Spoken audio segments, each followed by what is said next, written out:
Welcome to BuildWell Conference 2024. Coming to you from the vibrant city of Kingston, this year the Profit Jumpstarter team is back and bigger than ever, diving into the world of global real estate, artificial intelligence, and women's financial empowerment. From August 16 to 18, the Profit Jumpstarter team took us on a transformative experience.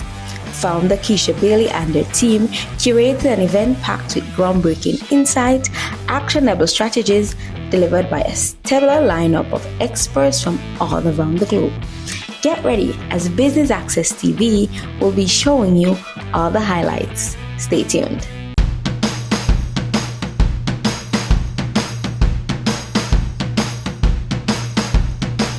All right, so let me just start with Dr. Kesha because she's closest to me. And tax and taxation is a very big thing for women in business and just business overall. What are some of the key things that we have to take into consideration to be on the right side of the taxation belt? So one of the key things that you have to take into consideration is the tax knowledge. You have to be cognizant of the tax rules and the tax obligations that you have. We find particularly women tend to shy away, believe it or not, from the taxes. They think that it is complex. So one of the things that we need to do is ensure that we have proper tax planning and align with a tax expert to ensure that you know the nuances as it relates to taxes. And also what is big now, which a lot of persons are not aware of, is that in Jamaica now, there are a lot of tax credits. And so instead of running away from taxes, you need to line up with KCLH that they can have the correct tax knowledge to be able to navigate and also take care of your taxes and be tax compliant. Yes. We recognize that BOJ and all of that requires tax compliance. So one of the key things, ensure that you know and be tax compliant. But where do we learn this, Dr. Kesha? Because, people talk about it, it is spoken about in certain circles, but then other people, we just hear about tax, we see it as draconian, exactly. We see it as something that, oh my God, it's an albatross around our neck. I'm just don't want, sir, what's going on allow me now? So talk to us about how can we benefit from paying taxes and doing it in a way that is not too onerous on the business. Okay, so there are three things that we have now for persons in business and taxes. There are small business tax credit that we have. There's the employee tax credit. As a matter of fact, instead of getting... So again, you have to be aware of the taxes and have a tax expert. Right. So now there is a credit that is available that a business can pay. In essence, instead of a 25% tax rate, they're paying 17%. Oh, wow. And there are so many other opportunities as it relates to the tax credit that we have the company tax credits now that are there for persons who are earning lower than 500 million. You can get 375,000 off. There are so many different capital allowances. There are so many allowances that are available. It's just a matter of aligning with the right persons. We know that you have accountants and you have accountants. Yes. So you have to be careful of who you align with and who you get to give you that taxation knowledge, because a lot of persons don't know. But because that is, the little area of expertise, we know the ones and twos. Yes, and tell us how to do what we have to do. Right. Because we have to move smart. Yes, and for the wealth building, we have to be smart. We don't want... Okay, if you say it? Okay, so we have to be tax savvy. Yes. So when you get that wealth, we have to have the right team of persons and experts on board to know when you make the money, all the money don't just deviate a certain way. Yes. We ensure that it is distributed properly and it is maintained and put back in the business, and also you can have a little vacation like we Doc speak about. Yes. But you have to have the right people on your team. All right, talk to me now, Miss Rochelle, because when it comes to, before we even get to paying the tax, we have to be mentally ready. Our businesses have to be fortified, and we need the strategy, because again, as I say, Rush, a lot of us, we never have nobody to help us or to guide us or do anything. We're just doing it because we're ambitious and we're driven.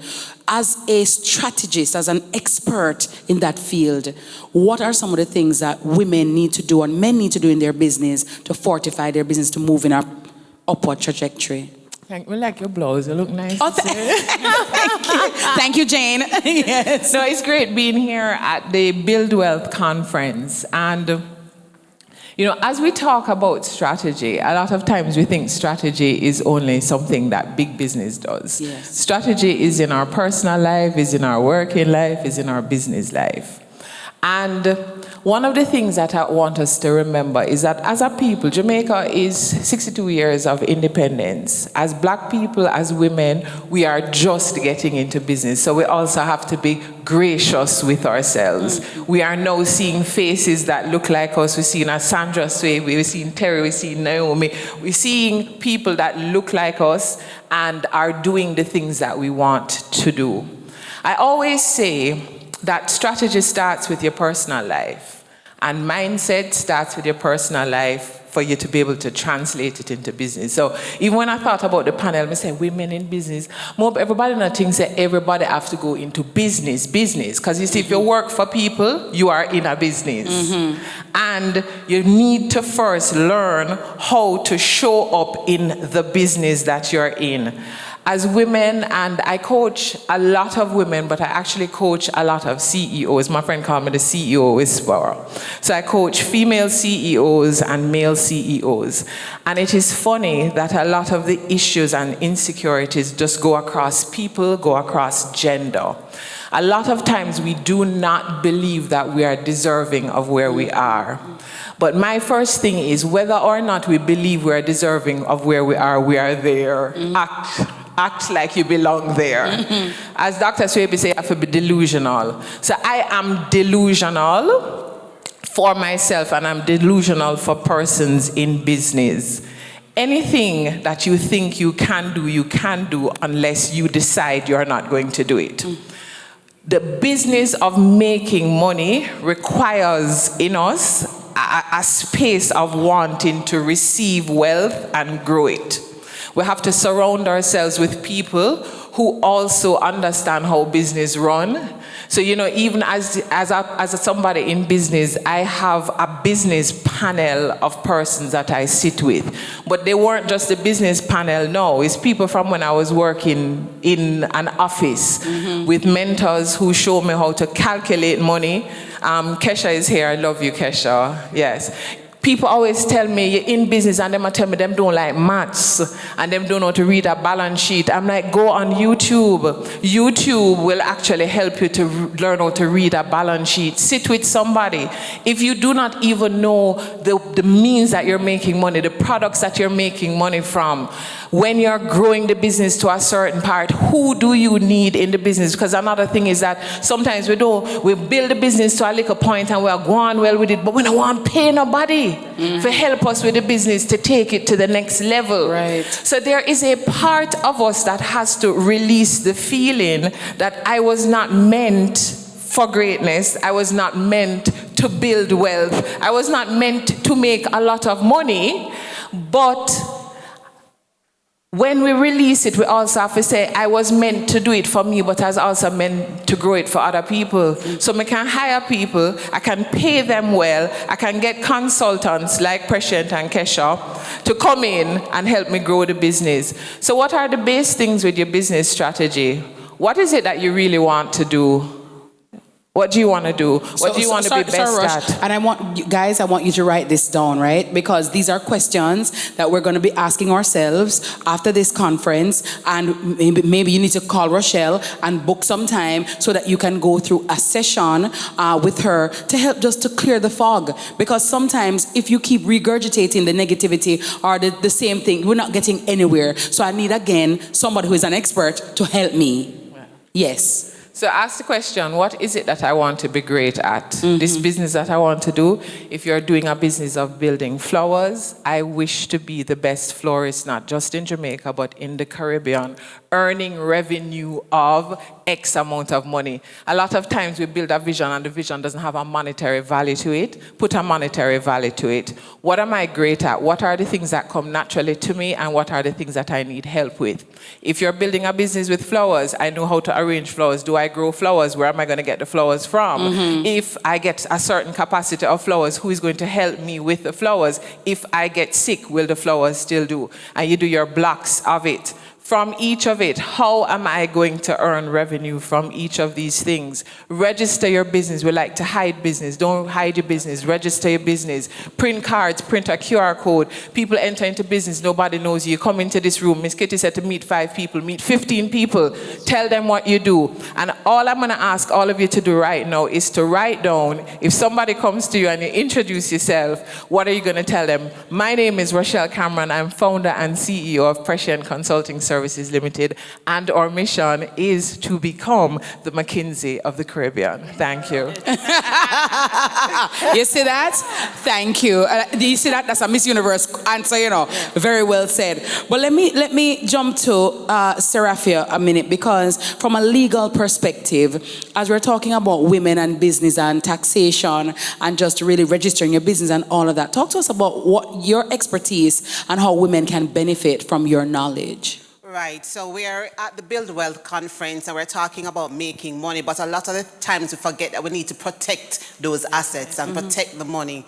And Rochelle spoke about incorporating your company. Don't hide it. You know, by incorporating your company, you're able to get grants and get mentorship for your business. So you have to be intentional about that.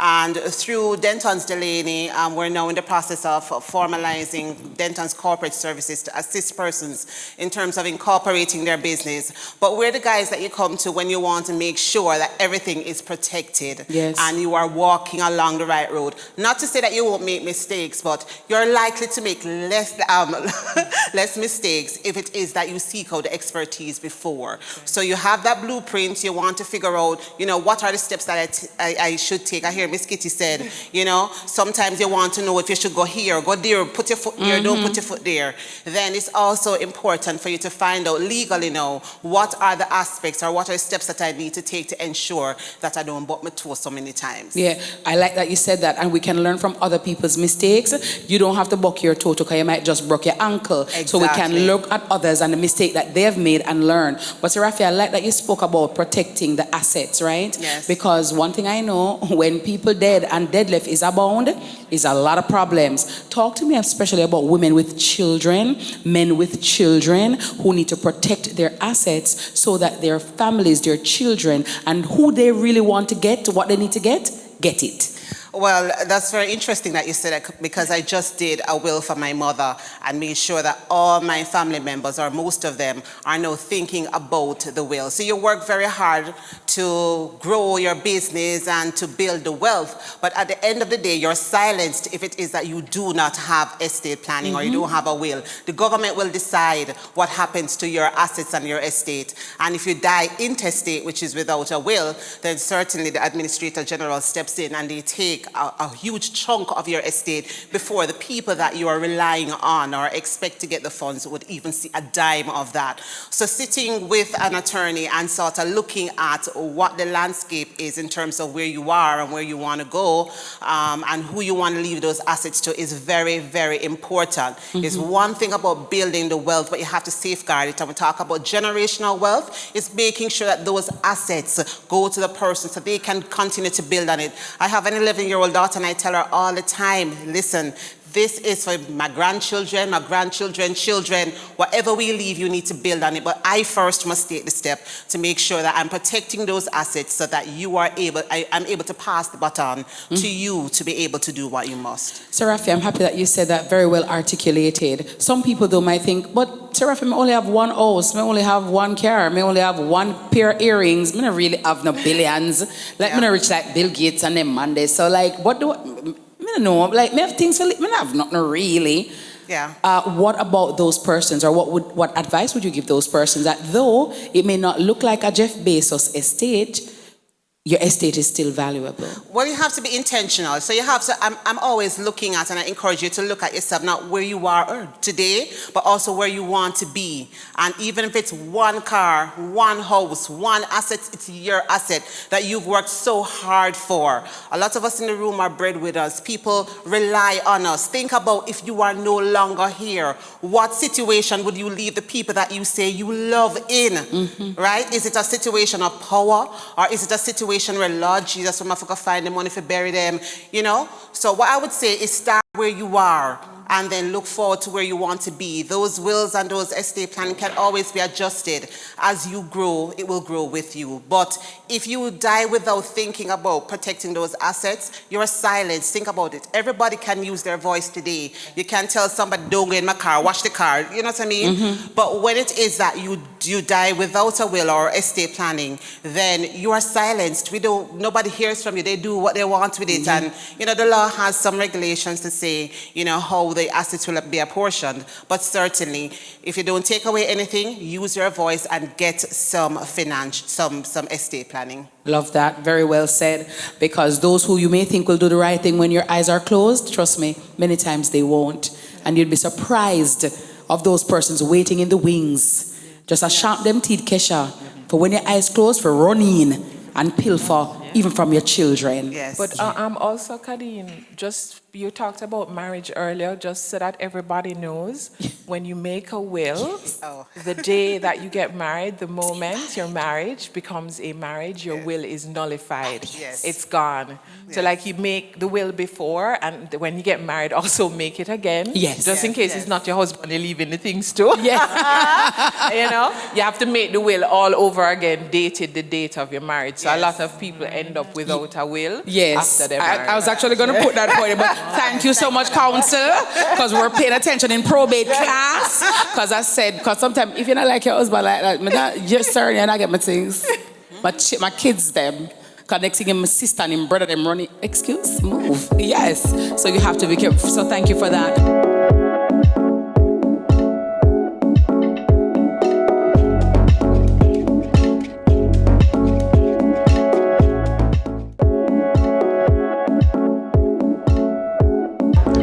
Here with Miss Stacey Hines, author, and also one of the panelists at the Woman in Business session. Hi, Miss Hines, how are you doing? Hi, I'm great. Thank you so much for having me. All right, so women in business. You're one of the women in business, specifically in tech. What's that like? Well, actually, my business is transformation. And one aspect of that transformation is technology transformation. It's about digital transformation because, of course, you know that we are an evolving digital landscape right now. And many companies, from entrepreneurs all the way up to large corporations, they struggle with really being able to identify the outcomes that they want to create from implementing technology. They tend to focus a lot on the tech and not enough on what the tech is going to actually deliver for the business, which really should be about making better opportunities and service offerings for their customers, as well as enhancing the way that they are doing business and operating internally. Right, and then you were part of the Women in Business panel. Tell me, when you got that call, what made you say yes to Profit Jump Startup? Well, first of all, I'm on the panel and I'm also going to be hosting tomorrow. So I'm hosting a panel later today on AI. So it was multiple conversations with Keisha about the different things that she wanted to bring about in the conference. And what is true is that Keisha is a very good friend of mine, and she's a part of my women's network that I choose to align with. And I just feel that it's important for each one of us to build each other. So that was the first yes, it was like a no-brainer. And then secondly, I wanted to make sure that I was contributing in my area of expertise. I don't like to coach and talk about things that I don't actually know and have mastered. And so it was important to be able to bring that expertise to the stage so that I could serve both Keisha and the audience that she has here at Build Wealth. Awesome. And I see you have your book. Yes. Can you tell us a little bit more about your book? Okay, so I said earlier that I'm in the business of transformation, and this is essentially the story about where it all started. So this book is called 5-Year Love Affair, and it is about the period of transformation that I went through after a life collapse. So in 2010, I went through breast cancer, having to have my reconstruction, etc. I went through a divorce, and then I went through a mental illness challenges. And coming out of those pretty significant life transitions, I had to now decide the kind of life that I wanted to live and the woman that I wanted to become. And that started my journey of understanding the power of intention and setting a direction for your life, the direction that you ultimately want to go and the life you want to create. And I wrote it down in a book. Awesome, that sounds great. All right, then as a woman that's in business, tell us one thing that you want to leave with some of our viewers today. Well, I would say is that as a woman in business, and even men, you want to always start everything that you are doing with intention. Your life is either being lived deliberately or in default mode. When you're living deliberately, you know what you are going after, you know the impact that you want to create, you know the mark you want to leave in life, and so you set your targets accordingly. You set goals for yourself. You may work on attracting the right type of energy and people so that you can achieve those goals. When you're living in default mode, you're just kind of going along with things, almost like you're on airplane mode, wherever it takes you, and that does not necessarily give you the results that you want. So when you live from an intentional place, it connects deliberately with the outcomes that you want and the impact that you want to live in life. So that's what I would say. Just live with intention. Nice. All right. Well, thank you, Ms. Hines, for talking with us. Now, I wish to welcome the Minister of Education and Youth, the Honorable Favour Williams, who will be bringing greetings to all of us. Now, Minister Williams has been a Member of Parliament for St. Andrew Eastern since 2016 and has served in several government posts, including those of Minister of State in the Ministry of Finance and Public Service, Minister of Science, Energy and Technology, and currently the Minister of Education and Youth. Minister Williams is a chartered financial analyst, a CFA, by profession, and has extensive experience in finance and investment. Before her appointment as the Minister of Education and Youth, she was the Executive Director of Kingston Properties Limited. She has also served as Chief Investment Officer of JMMB Limited and Vice President at Wellington Management Company in Boston, Massachusetts. Ladies and gentlemen, please welcome the Minister of Education and Youth, Minister Favour Williams.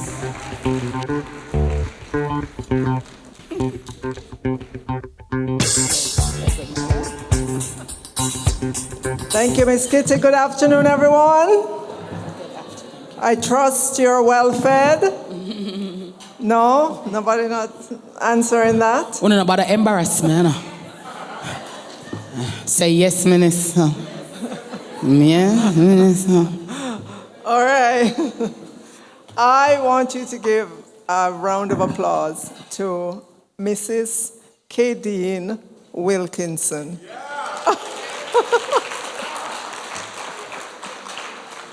Now I know why she is so successful. She doesn't take crap, not true. All right, so let me acknowledge Mrs. Keisha Bailey, founder and CEO Profit Jumpstarter. Yes. And I hope she told you her life story, because Mrs. Bailey, can I tell them? Is from Augustown. You know what is the tagline for Augustown? Where greatness lives. Believe it or not. Give her a round of applause. There is greatness coming out of Augustown. Let me acknowledge as well Bishop Garfield Daly, all the panelists, speakers, and financial service professionals, distinguished guests, educators, ladies and gentlemen, good afternoon. When Keisha invited me to this event, Keisha, was thinking maybe a quarter of this room. So I came here, I'm blown away, right? So there's obviously an interest in financial literacy. So it is my pleasure this afternoon to address the second staging of the Project Jumpstart Build Wealth Conference. And I'm here today to wholeheartedly extend my support to this truly remarkable initiative, as I'm well aware of the immense impact that financial literacy and quality education can have. I don't have to tell you, education is a cornerstone of a prosperous society and I'm deeply passionate about the transformative power it holds for individuals and entire communities. Education extends beyond academic knowledge. It is about equipping students with essential skills required to excel in the real world. Knowing how to manage your money is a vital component of this skill set. It empowers individuals to make informed decisions about money, about investments, and financial planning, ensuring their long-term financial well-being. I hope for all of you that when you get to the first week of the next month or the second week of the next month after your pay, that you're not shocked and surprised that you don't have any money. I hope that that's not happening to any of you because you're planning, right? And you're disciplined about your finances, right? Let me see the hands of all those who... Awesome, awesome. For our teachers, I believe financial literacy is the key to unlocking opportunities for professional growth and financial security. Educators play a critical role in shaping the future generation, and they must be equipped with the knowledge and resources to manage their finances effectively. By investing in financial education for teachers, we are investing in the sustainability and advancement of our education system. For students or future leaders, they too must also be equipped with the necessary tool to navigate the complex world of finance. By instilling financial literacy skills early on, we are empowering our young people to make smart financial decisions, avoid debt traps, and build a stable financial future for themselves and for our country. Financial literacy, ladies and gentlemen, opens doors to opportunities for our students, enabling them to pursue higher education, start businesses, and to secure their financial independence. Parents, too, play a critical role in supporting their children's education and future success.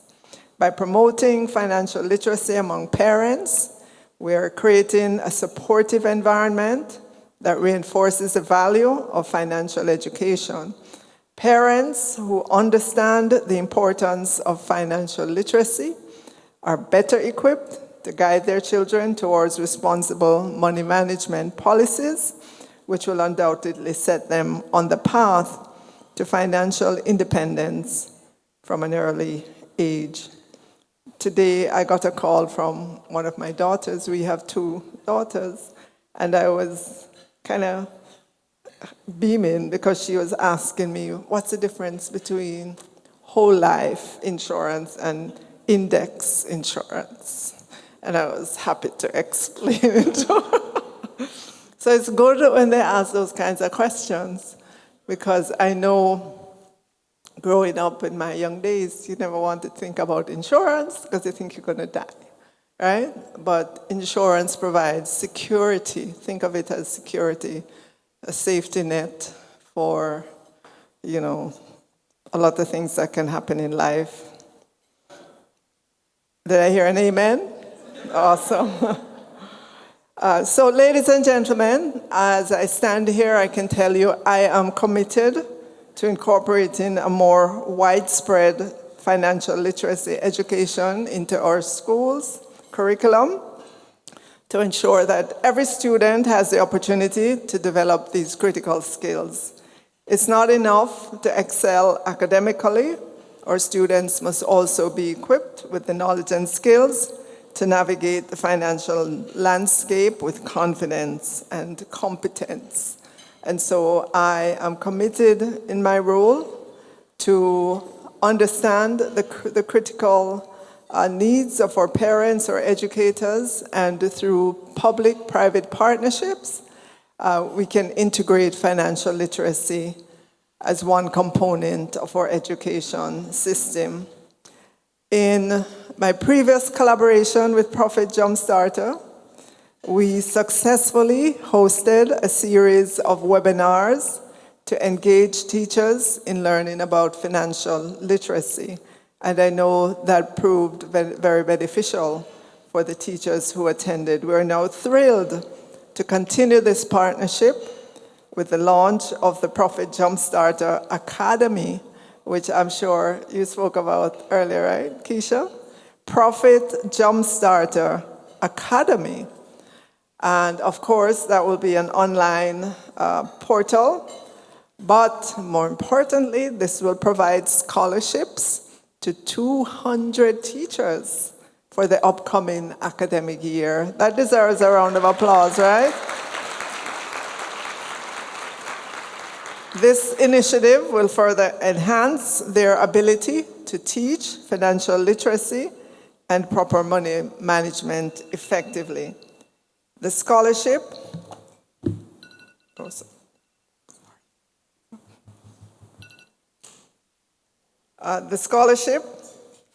managing my time. The scholarships, totaling $31 million, are designed to enhance financial literacy among teachers who will subsequently impart their knowledge to their students and the broader community. And so I want to extend our gratitude to Profit Jumpstarter and the over 20 sponsors whose support has made this significant investment possible. I'd love for you to give them a round of applause again. There are so many important topics to learn: the difference between savings and investments, what are stocks versus bonds, how to invest in real estate, how to save for retirement. Those are just few of the topics to learn. And you may be sitting there thinking this is impossible. So I want to encourage you to take on this book that Keisha has written, Get Serious About Wealth. And what I like about it is that it's written in the form of a workbook where you can go through and check and write down, make your notes, and so on. It's not just something that you read and then you forget about it. It's an active book. Thank you, Keisha, for putting this out there for all to use. I know earlier on, Ms. Kitty was talking about discipline, and that is something that you have to get used to if you really want to be successful in your money management practice. You have to learn the steps, and I'm sure this conference is teaching you those steps to begin with your cushion, your financial cushion, right? Before you can even think about investment, you gotta have that safety net in place just in case something happens.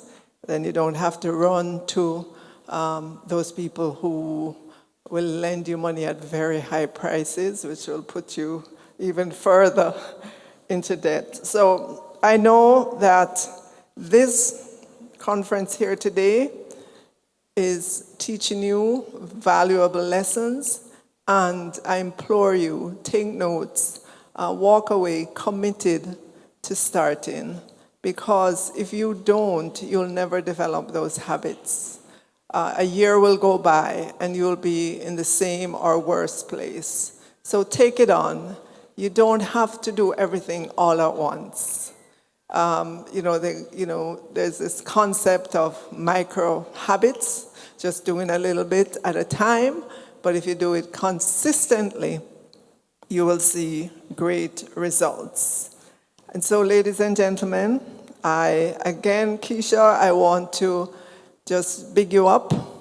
And truly, when people say it's not where you're starting from, but it's where you're going, where you're aspiring to, you're a great example of that. Because I know a lot of times when people hear Augustown, a lot of negatives come to their mind, but I implore them to come with me one day and walk the community, and you will see the development there. Persons like Keisha come from Augustown, and here she is, just giving the world valuable lessons in money management. And I know that, was it during the pandemic or before the pandemic? We invited, after the pandemic, we invited her back into one of our communities, Hermitage. And you would think persons are at a point where they're not, logged on yet to financial money management, but that's not so. People want to know how to manage their money better. How can they make it grow? How can they put aside a little bit? And how can they participate in what other people are participating in? They watch TV and they hear about the stock market, but unless you help them understand it, they don't feel they have access to it. They hear about all this real estate that's happened in Jamaica. How do they participate in that? And what this conference is doing is opening doors, opening those mental doors for persons to walk through. And I have all the faith and confidence in Jamaicans that they will excel in this field as well as they excel in other fields. So thank you, Keisha, for just putting in the effort and the energy in this. Thank you so much.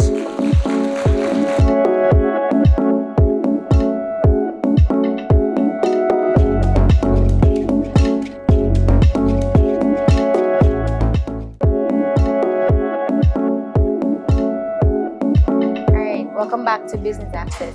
Continuing with the Minister of Education and Youth, Minister Favour Williams, who just presented here at the Build Well Conference 2024. How are you doing, Minister? I'm doing well, thanks. This has been a great conference.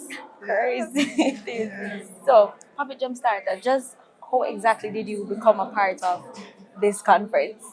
Well, I met Keisha Bailey several years ago. I forgot exactly how, but when I found out, I just wanted to meet her in person and to have a session around building wealth in an inner city community. And then I found out that she was from Augustown, which is even better.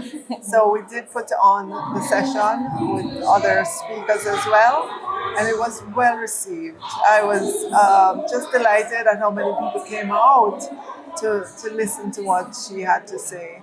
And then I also found out that she had been helping teachers, in terms of educating them about financial literacy, but beyond that, to help them to build wealth as well.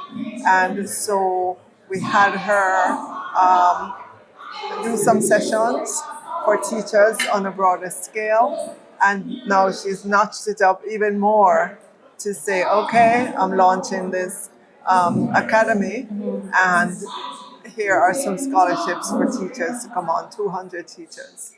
Yes. Quite interesting. So you were a part of year one, the previous year, you're a part of this year. Yeah. Can we look forward to seeing you again next year? Yeah, it's a great, it's great. People don't think that they need to learn about money, but you really do need to learn how to make it, how to manage it, what are the different steps. You have to build a base, a safety net under you, because life is just full of, Right. You a never lot know. of eventualities. You have to learn the language of the stock market if you want to invest in stocks. You have to learn about your risk tolerance. How much are you willing to invest? And if you lose 50% of it, are you going to freak out? So you have to know going in what's your level of what's the level of risk that you can tolerate with your money. You have to learn about insurance. I know young people don't want to think about life insurance Right. because they think I'm young, I've got 80 years ahead of me. But if you buy it now, it's way cheaper than waiting until then. And you don't have to, just keep at it. It's just establishing the discipline around that very important thing called your money, because you put a lot of sweat and energy into trying to get it. And if you just waste it away, then you're wasting away your energies as well. You need to know that, yes, you're enjoying life as you go along, but you're also building for you, for your family, and for that next generation. Right. Generational wealth is Yes, what we call it. yes. I mean, I Generational envy wealth. those families that pass on, just Legacy. loads of stuff to the next generation. I'm like, I'm going to build that for my children, and teach them to do it for their children, and so on. That's how you build. Of course, Minister. And with the scholarship, the Profit Jumpstart Academy scholarship, and it was announced in there, 31 million. Yeah. For teachers, how exactly are the teachers chosen to be? Well, we do have a platform through which we provide continual education for teachers, professional development. So we'll offer it on that platform, and maybe it's going to be first come, first serve. Maybe. Right, yeah, Just because maybe. it's going to depend on interest. Right. I don't know of any other way that we can do it. We just put it up, and the first 200 teachers come, we'll do it. And I'm hoping that we can build on that Right. as we go along. Yes, I know the interest is there because she did it already. Yes. And a lot of teachers came on. So people want to learn how to manage their monies better.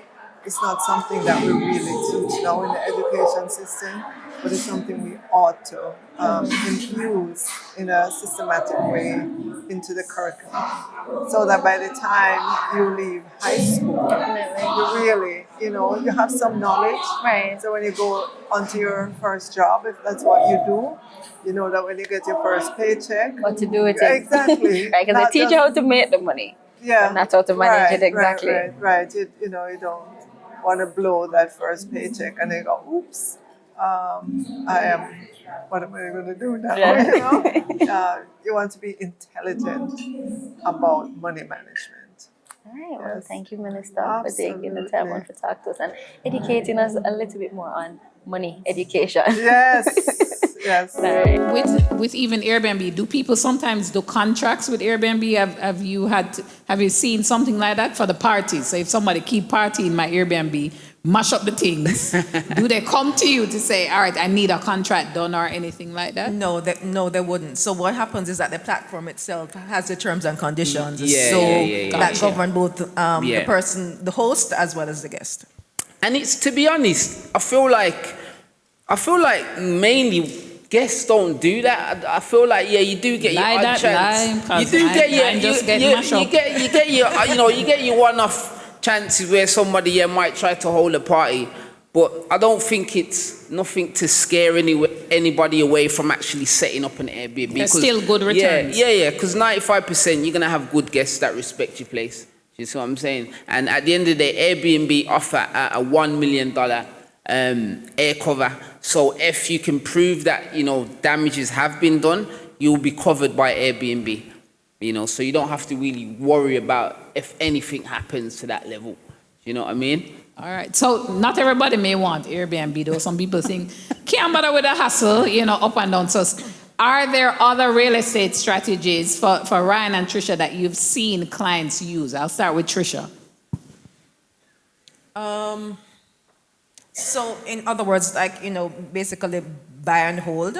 There is the demand is very high now for commercial.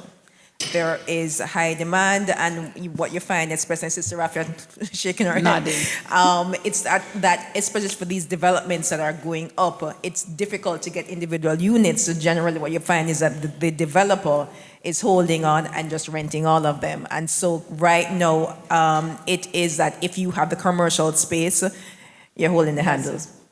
Commercial. So commercial, short-term rental.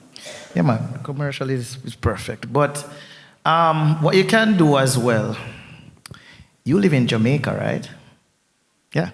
Jamaica with it, yeah. Right? So if you get US returns, that's 156 to 1, yeah? 156.50 last time I checked. Exactly. That's what it is. 156.50 to 1, right? So if you can buy a one-bedroom apartment, you're renting it for about 1,200 US, right? Times that by 150, 650. And you're Jamaican. So you'll always be getting 156, 50 or more as the US goes up every time. So you can do a long-term, a monthly lease, that's what's called, right?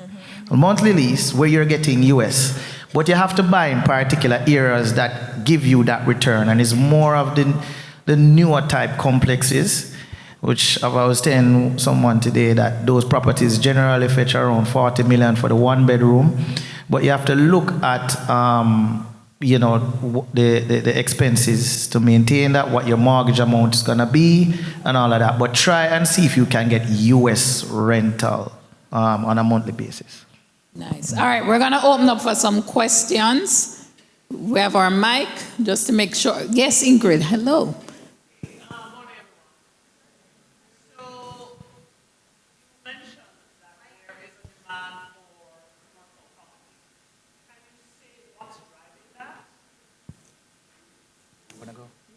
You go first, Ryan. Again, all of this is economics. Demand and supply. Supply is low, demand is high. So you have a lot of residential one bedrooms out there right now. You can stone dog. But you don't have that much commercial space. Now the thing is, you have to be very careful, because the market is separated in different segments, yeah? Where you have more players in one sector than the other. So if you're gonna have a 3,000 square feet commercial lot that's gonna have a rental of $1 million a month, you're not gonna have a lot of people that can afford that in terms of income.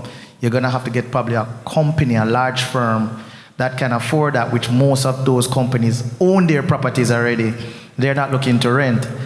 But if you buy like 1,000 square feet or 900 square feet, you have a lot of companies that are looking for offices to operate.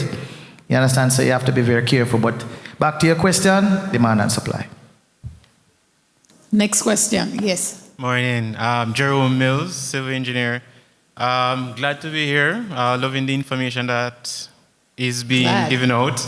The question I had though, I'm here, I'm looking at the opportunities, looking at Pinnacle, and speaking to them earlier and seeing the price for those apartments. So, but there was a book at Robert Kiyosaki. I think he always says, don't say I can't afford it, but how can I afford it? So I was thinking, is there any institution, yesterday they mentioned that overseas, typically the banks may offer you a loan based on the income that can be generated from the apartment.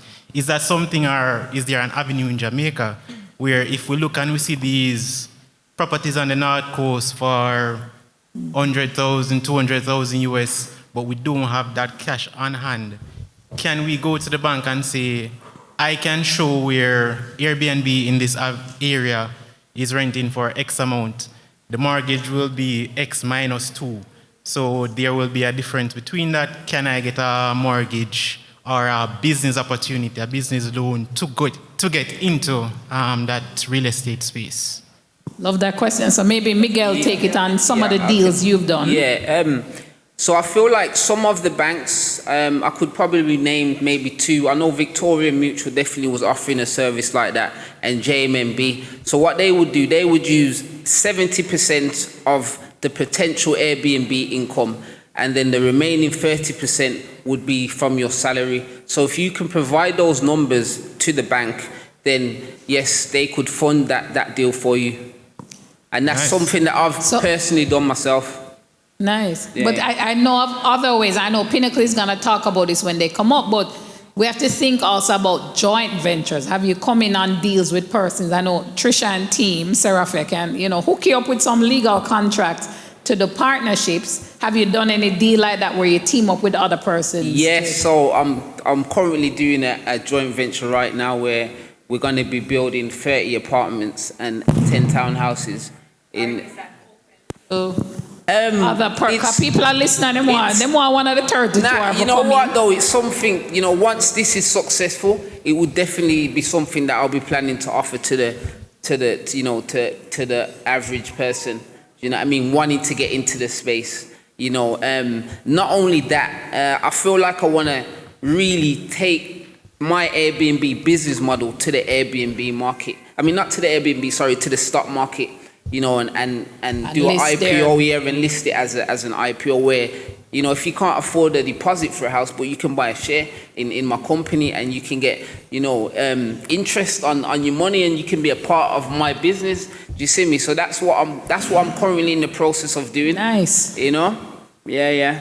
So what would be the legal side of that, Trisha, as people come together? How would you support that? The importance of the joint venture agreement is extremely important. So, of course, generally you have one party providing the land, and now you may have a joint venture that also includes an architect that provides architectural services, probably a civil engineer, and then the contractor / developer. So everybody has to come in.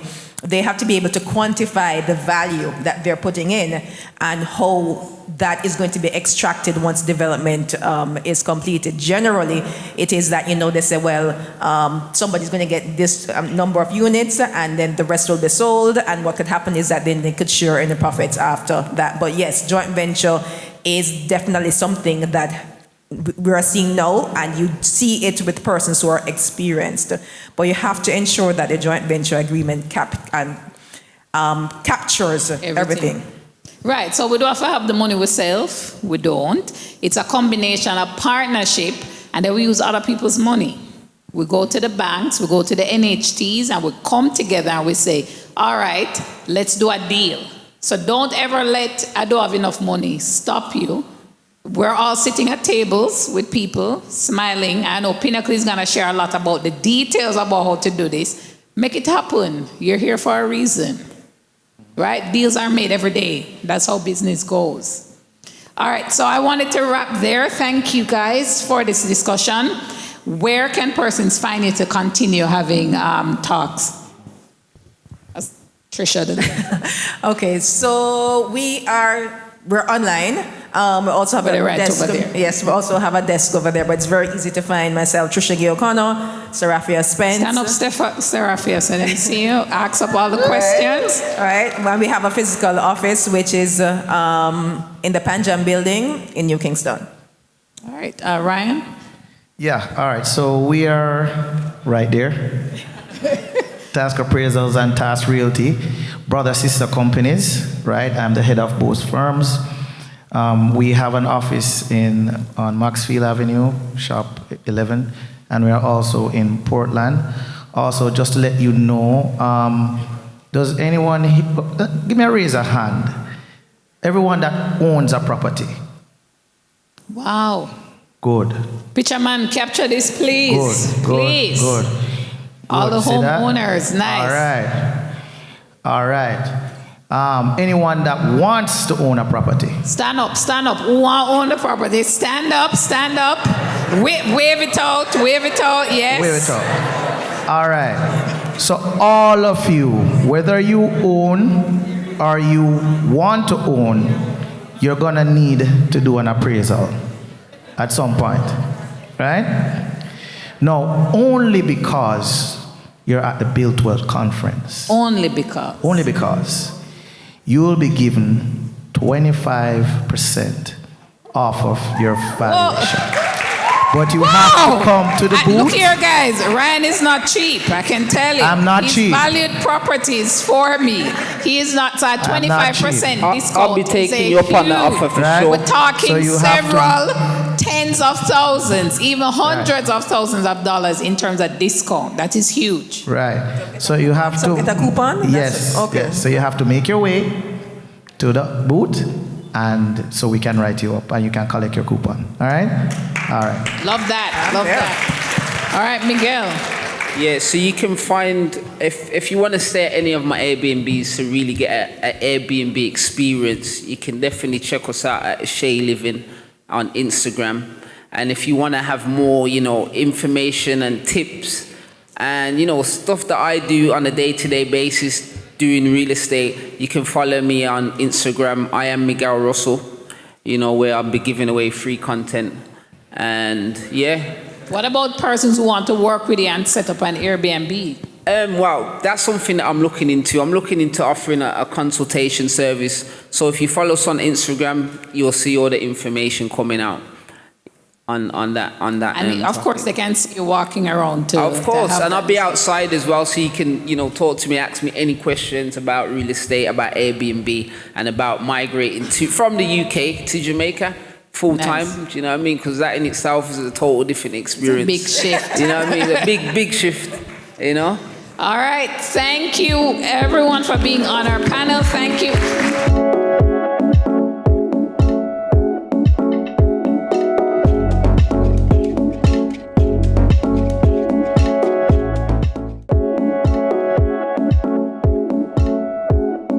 All right, so we're here with the woman of the hour, Miss Keisha Bailey herself, CEO of Profit Jumpstarter at the Buildwell Conference. Hi, Miss Bailey. How are you doing? Hello. I'm glad you guys are here. Of course, it's our pleasure to be here. Tell us a little bit more. What exactly inspired you behind the Buildwell Conference? So I wanted to create a space for just a regular, everyday person to come and learn how to build wealth, because a lot of these conversations happen in the richer circles. They don't happen for the everyday person. I wanted to create that space. And so we said, all right, let's do a conference. Let's get all the aspiring investors together and teach you the next steps that you need to take so you can build wealth. That's what I wanted to do, for you to come in, learn a thing or two, and carry it away and become richer. Of course. And then we see here you have all these sponsors, JMB, National Housing Trust. What was the reception like when you brought it to them?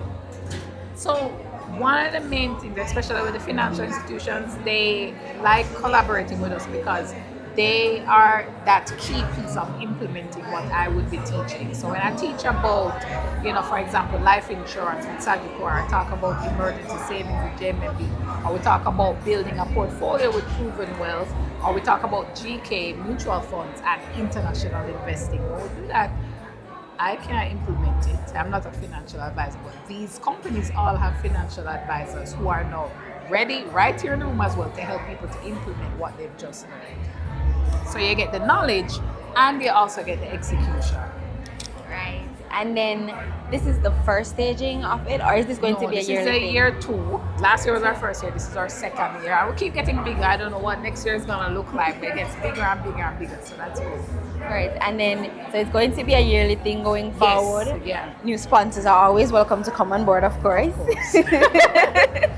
And then the AC Hotel, has it always been at the AC Hotel? So last year we were at the AC Hotel, but we were 2 rooms. This year we take out the entire thing, the whole space, so lock it down because it got bigger. So yeah, the aim is to keep having bigger and bigger spaces because we want more and more persons to learn about wealth creation and to see that it's possible. That's the main thing. It's possible. It's not where you come from or how much money you demand with our gold spoon in your mouth. Anybody can be wealthy by just following certain strategies, and that's what we're here to teach people how to do. Of course. And then tell us about the conference itself. So it's 3 days. Yeah, so it's 3 days. Friday and Saturday are around women in business, entrepreneurship, AI, sales and marketing. We're looking at international and local real estate. We're also looking at international stocks and local stocks as well, and then how you build a portfolio. So the full thing. Any little topic you think that, I'm gonna need to know this to make more money, we will be talking about it and teaching you what to do. And then day 3 is a party. we're doing a brunch for day 3. It's a VIP brunch for more networking, more collaboration. That's what it's gonna be about. All right. Well, you've heard from the woman herself, Miss Keisha Bailey, CEO of Profit Jumpstarter. Keep watching Business Access TV. To our next speaker, who is going to be discussing a resource that many of us may actually be familiar with, but might not fully understand. And this is something, especially for those of us who are returning residents. If you live in the States for a while, you may not be familiar with your NHT benefit. How many of us here, I saw a lot of people hold up their hands when they asked how many people had properties. How many people have used their NHT benefit? Just a couple people, not a lot. How many people here know you have, if you're a Jamaican citizen that has worked on this island, you have an NHT, National Housing Trust benefit. Do you know that you have this benefit awaiting you? Well, I have a gentleman that is going to be coming up, and he's going to talk to us about that benefit that you have, because real estate is one of the cornerstones of wealth creation. That's been the conversation all morning. And the NHT actually plays a critical role in making home ownership and property investment more accessible to a wider range of people. Now, we have NHT's Assistant General Manager for Corporate Communications and Public Affairs, Mr. Dwayne Burbick, joining us this morning. He has extensive knowledge and experience in PR and the real estate sector, and he is going to be explaining how the NHT can be more than just a path to home ownership, but also a strategic tool for building long-term wealth. Mr. Burbick, where are you, sir? Dwayne? Okay, all right, make your way, guys. As Dwayne come to the stage, please make him feel welcome.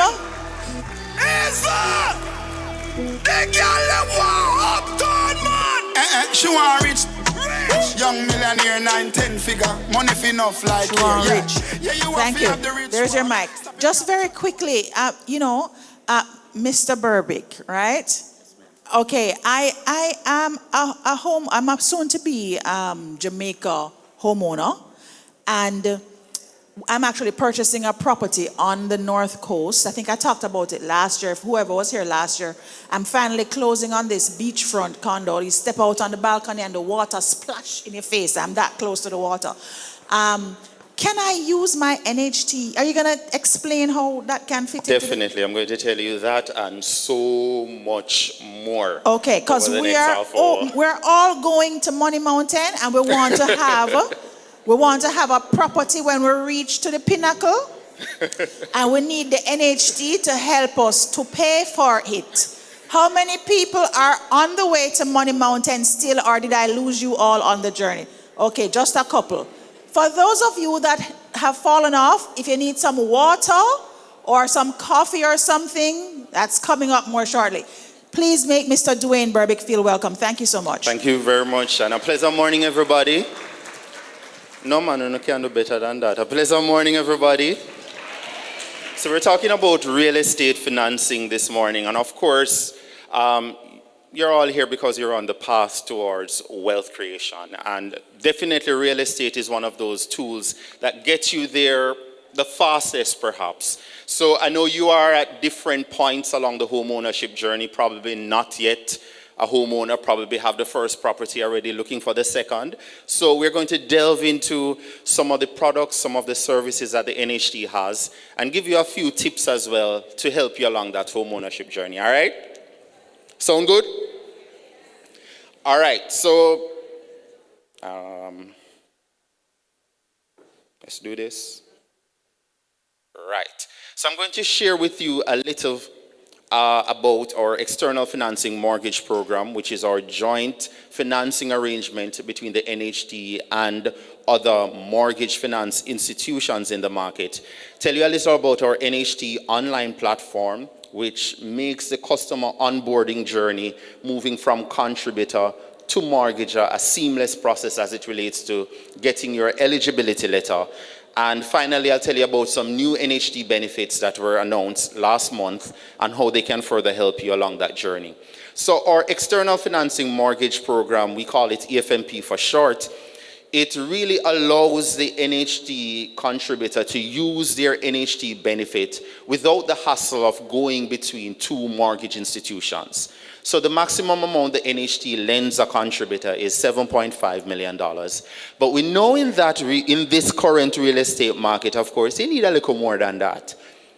So So you will likely have to go to another mortgage institution for some additional financing. What we've created under this program is a one-stop mortgage shop where you can take your NHD benefit and have it processed via the bank without the need of having to submit 2 sets of documents to NHD and then go submit the same set of documents to your mortgage institution as well. So you just submit the documents through your mortgage institution and they will process the NHD portion on your behalf. So you can use that to purchase a house on the open market, or perhaps if you're looking to purchase land, you can also use your NHD benefit in that regard. And we have a growing list of mortgage partners. The list is on the screen. That's just about everybody who is in the mortgage market currently providing mortgages. And if you look at it, it's a combination of some of our traditional mortgage institutions, but you can also see that we've included and expanded the program to include our credit unions as well. There's a credit union for just about everything in Jamaica, and some individuals actually prefer saving via their credit union and then using their commercial bank for more day-to-day transactions. So wherever you are doing your banking, you can apply for your NHD benefit through any of those mortgage partners that you see on the screen. And as I said, it's a one-stop shop, so you do not have to come into NHD and then go into the bank. And it's a similar arrangement when it comes to repayment as well. You're not paying 2 payments, one to NHD and one to the bank. You make 1 payment through your bank for both loans. So the program is primarily for contributors who earn $30,000 and above weekly. And as I mentioned, you're using your NHD benefit along with other financing. And that allows the NHD to focus a little bit more on our low-income contributors who need a little bit more help than usual. So the NHD will continue to process those mortgages in-house. But if for any reason you go to any of our mortgage partner institutions and you're not able to have your NHD benefit processed there, you can always return to us and we will do the processing in-house for you. The other one I want to talk about, I'm going through the presentation as quickly as I can because I know you have a lot of questions, so I'm saving most of my time for Q&A. So where eligibility letters are concerned, and you would have heard that from the previous discussion, that when you're going into the mortgage market, you're going into the buying of property, your realtor will firstly ask you for an eligibility letter. And that eligibility letter pretty much outlines how much you can afford, so your realtor knows what market they should be looking in. So you like the property, it costs $50 million, that's the one you love. But where are you now as it relates to eligibility?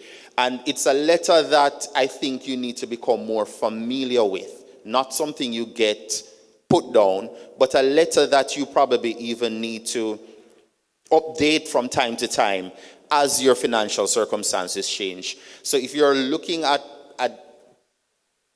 making more money over time as that pool of funds grow and as the number of sources of income also grow, your eligibility overall will change. So it's not a static document, it's a document that you need to familiarize yourself with over time as your circumstances change. So what the NHD has done is make this a very easily accessible piece of document. Usually you have to come in with your last 3 pay slips, a copy of the NIS, copy of the TRN, and you have to take time off work. You're money-making people. You don't have time to stop and come in to a branch to talk to somebody to do that. So we've moved that process online through NHD Online, our portal, which is available at online.nht.gov.jm. And we know everything about you already at the NHD. We know your contribution history, we know your age, we know your income, we know everything about you. So now you're able to generate that eligibility letter in seconds. And you can actually share from within the portal or eligibility letter with your mortgage institution of choice.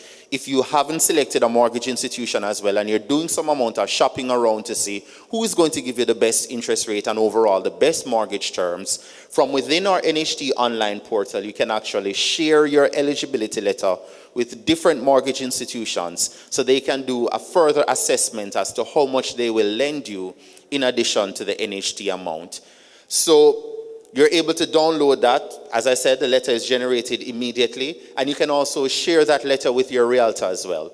And realtors need this letter because they want to know that you're serious. You're not just, oh yeah man, me like one house, I love to buy one house. But where are you exactly? What active steps are you taking? And this eligibility letter is part of that proof. Currently, if you're a self-employed contributor or if you're co-applying, we ask for you to, unfortunately, come into office, but you don't have to come into office. You can send us an email and we can process those and send them to you directly. So the good part we've come to know. Effective July 1, the NHT has looked back at our suite of mortgage options and we've made some improvements to the products and services that we're offering. So the NHT now has on board, and this is not just for the homeowners, but also our contributors looking to become homeowners as well, a smart energy loan, which you can access at an interest rate of 5% for a period of 10 years, and the amount that we provide is $1.5 million.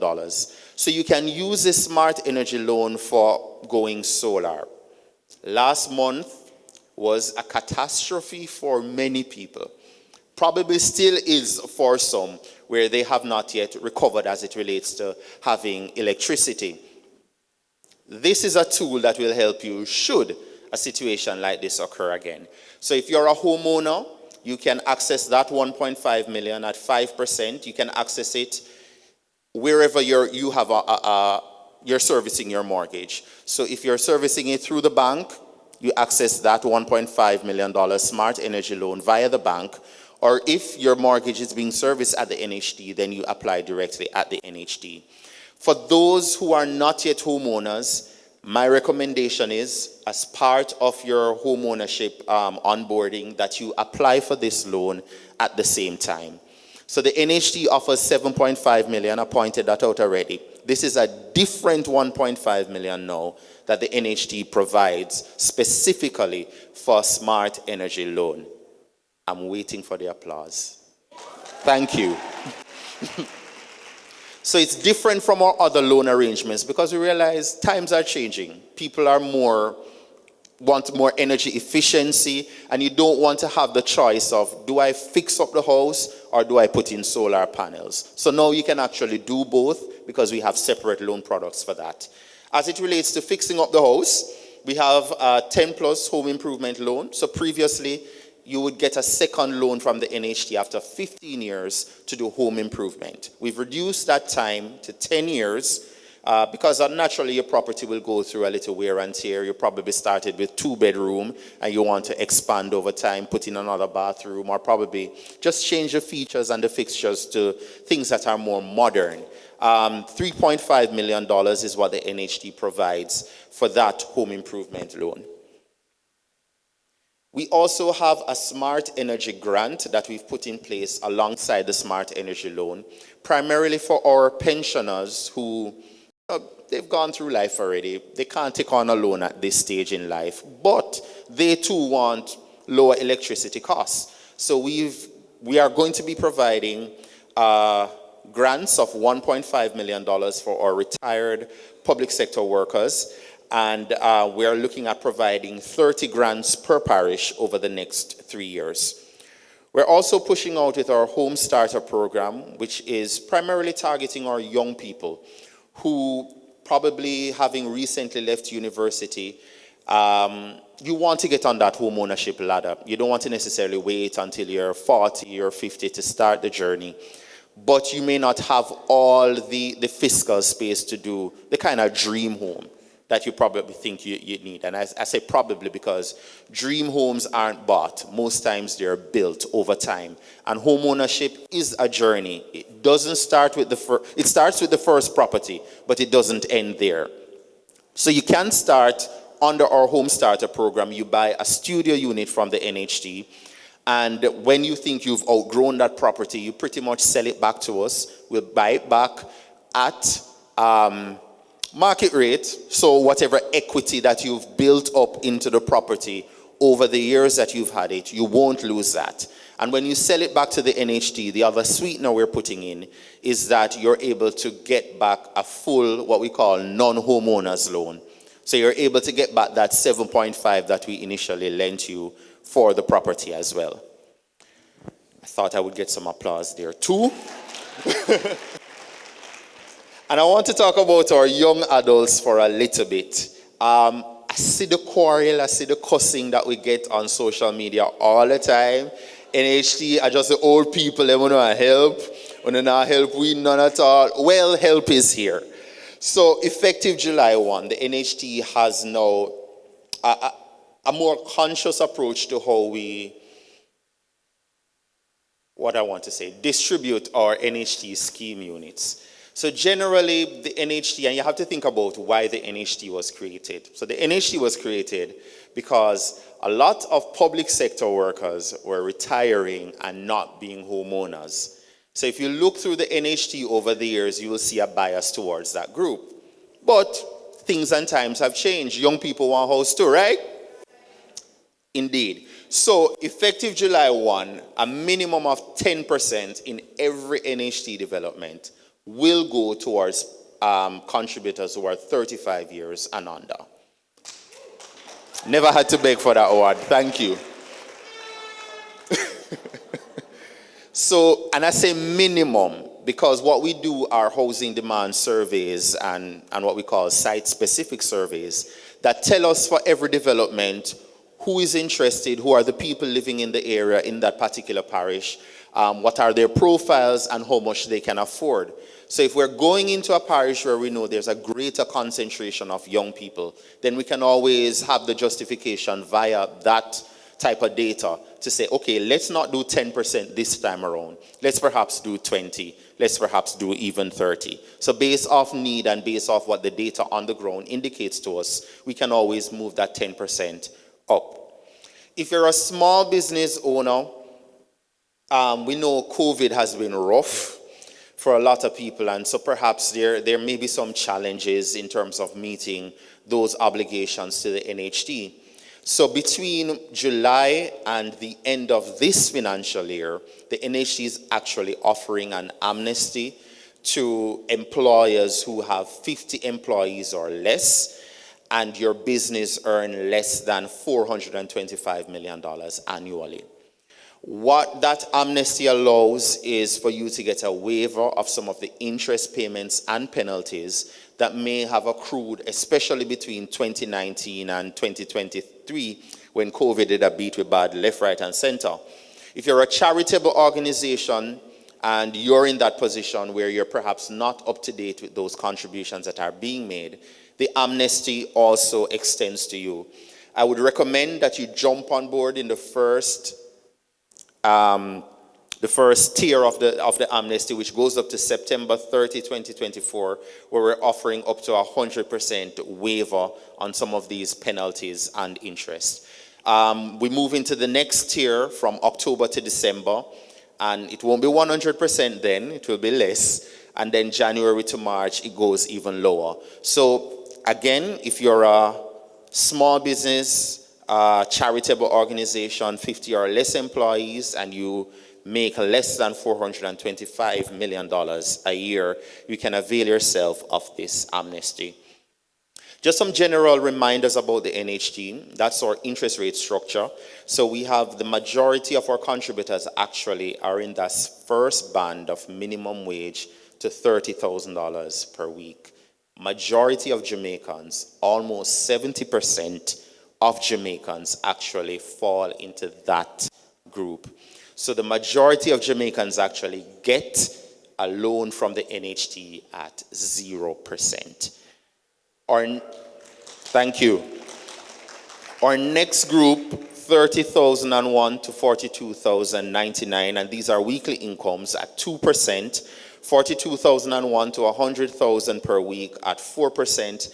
And then the rich people in this room now, the 100,001 and above, at 5%. And so you do find that even at our highest interest rate of 5%, we're still roughly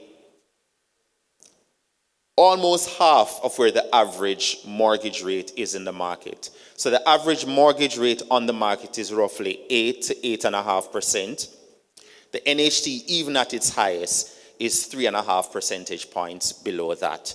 So yes, the 7.5 may not be enough to buy the property that you want. And remember, we're not thinking about dream home as first property. We're thinking about getting on the mortgage ladder, using that first property, leveraging it, leveraging the equity that you have in it, use it as security for doing some of your other business ventures and other interests, sell it back over time and move up. So yes, the 7.5 may not be enough, but you're getting that first 7.5 at a very, very, very low rate. So I don't understand how some people buy the property and don't take advantage of that 7.5. Don't go, yeah man, not too much work, NHT, enough savings too.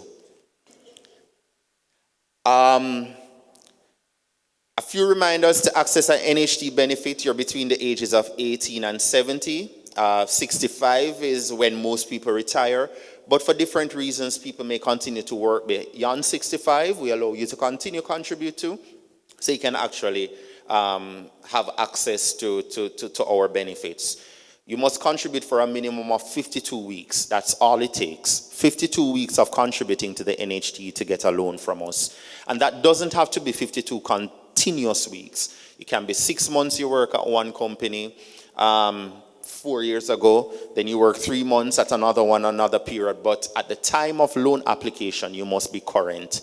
So we're looking at the last 3 months. You must show that you've been working for the last 3 months. And I'm sure you'll understand that. Why? Because we're providing you with a loan, and we have to ensure that you're in a position to be able to repay that loan. Well, I just took care of point 3. And each loan amount is based on age and income. And I want to spend a little time here. Getting on the property ladder sooner than later is for your benefit. And I know many times we spend some time thinking, I don't want no 1 bedroom. It no cute. I'm a 2 bedroom girly. I'm a penthouse. I'm a townhouse. I want to go to the hills. I'm looking at the hills. The hills have eyes and the hills have money. So you're not going to necessarily start at the hills, but start where you can afford, even if it is a studio, even if it is land. Real estate in Jamaica, at my last check, appreciates in value on average about $1 million a year. I'll tell you a story about Tom.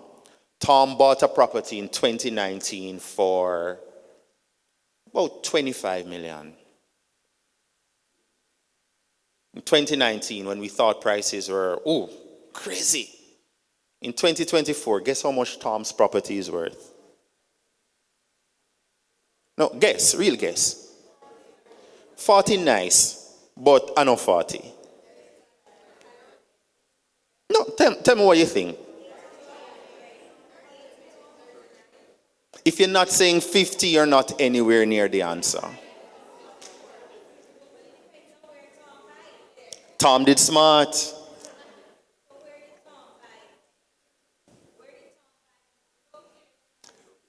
Location, Constant Spring.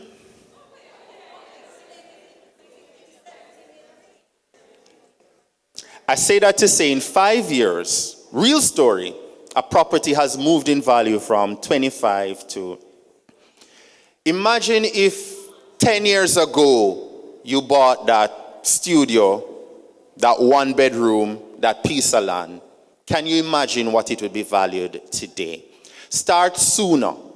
When you start sooner, the younger you are, the more money the mortgage institution will lend you.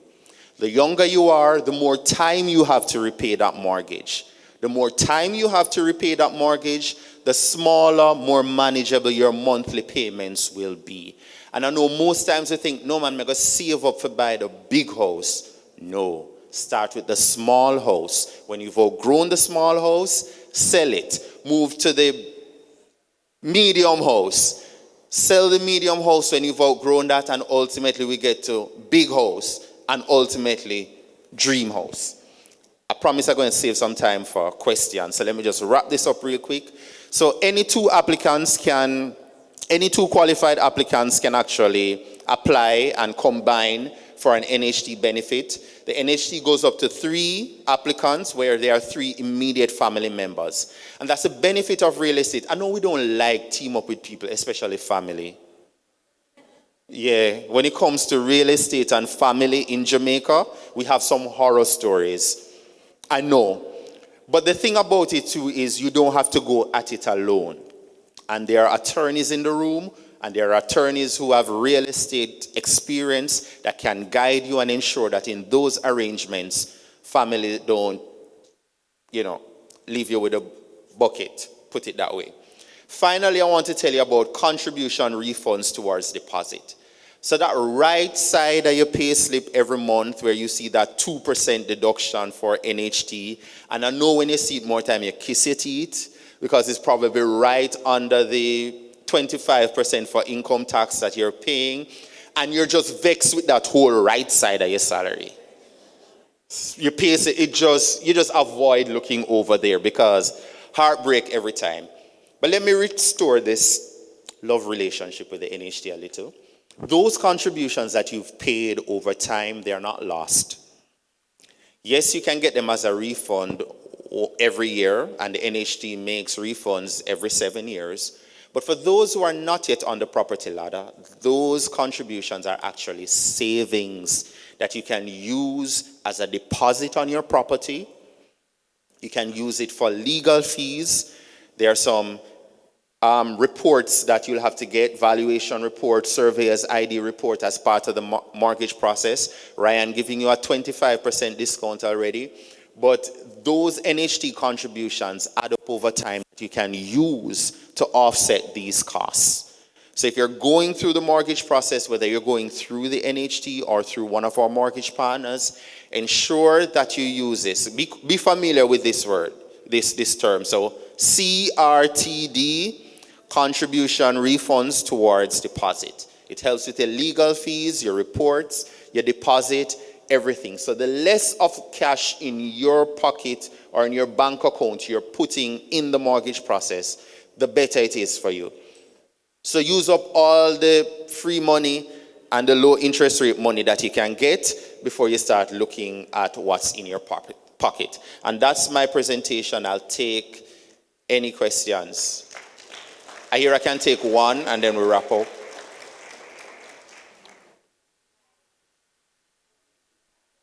Good afternoon. Yes. 52 weeks generally, but up to the time of your application, 13 weeks, so the last 3 months. Yes. At the time of application, you must be current. Simona, can I take another quick one?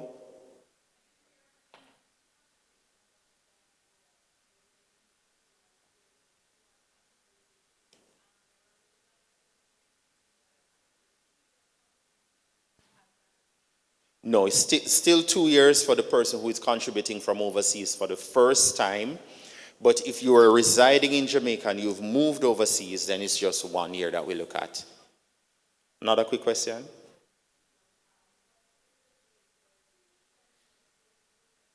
It would be based off the interest rate structure that we generally have. So wherever you would qualify for based off your income, that is the interest rate that applies for the loan. I'll take the last one and then I'll wrap up. Afternoon.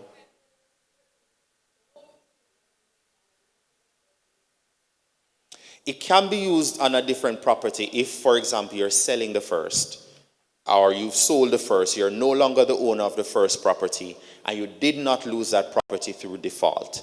We'll allow you to move some people do it. After 10 years, they're selling the property so they can sell, collect that, pay off the mortgage, whatever amount they get, they have that in pocket, then they apply for their home improvement loan that they can put along with that amount and buy the new property.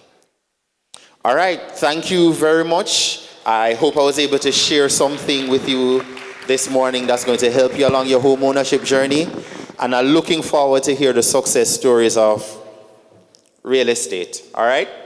Thank you very much. And so that was our coverage of the 2024 Profit Jumpstart at Buildwell Conference being held here at the AZ Hotel.